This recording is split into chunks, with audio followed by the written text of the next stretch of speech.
Allah begins the story of Musa with the mother of Musa. Allah begins the story of Maryam with the mother of Maryam. Allah begins the story of Yusuf with the father of Yusuf alayhi salam. Father, Hassan. Why is this important to reflect? The Quran is telling us the importance of parents. Many of us, we don't know the names of the parents of these prophets. We don't know the name of the mother of Maryam. We don't know the name of the mother of Musa. We have to go and look in other Israelite scriptures, the Old and New Testament, to find the names of their parents. But the story always starts with the parent. You live in a society, a majority non-Muslim society. It's not easy to parent. You send your children to school, they come back with ideas that you wish they didn't come back home with. It's not easy to parent. Alhamdulillah, I have 3 children of my own. I know how difficult it is. And something really important that I learned the hard way. One time I was giving a lecture just like this in a masjid.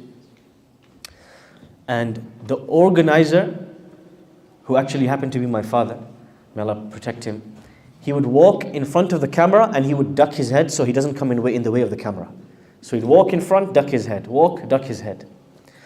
A little while later, 5 minutes later, a small 3-year-old boy was walking. When he went in front of the camera, he ducked his head. Now obviously he was about 3 meters below the camera, but why did he duck his head? What is he doing? He's imitating the adult.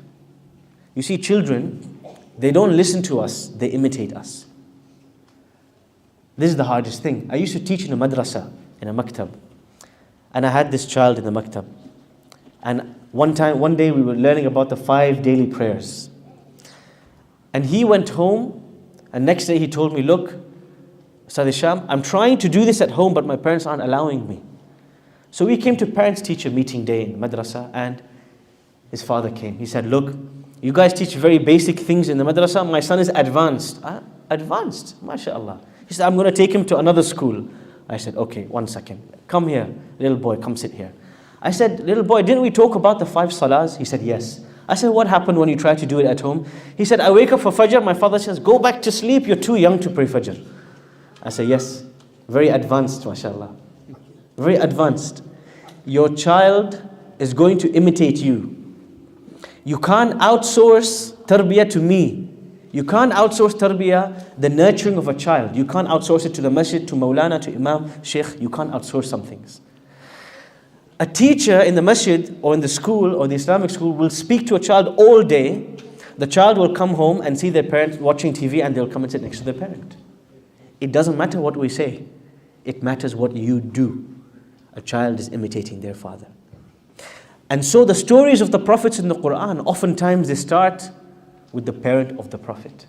Because we cannot minimize the importance and the centrality and the crucial nature of the parent, especially in today's society.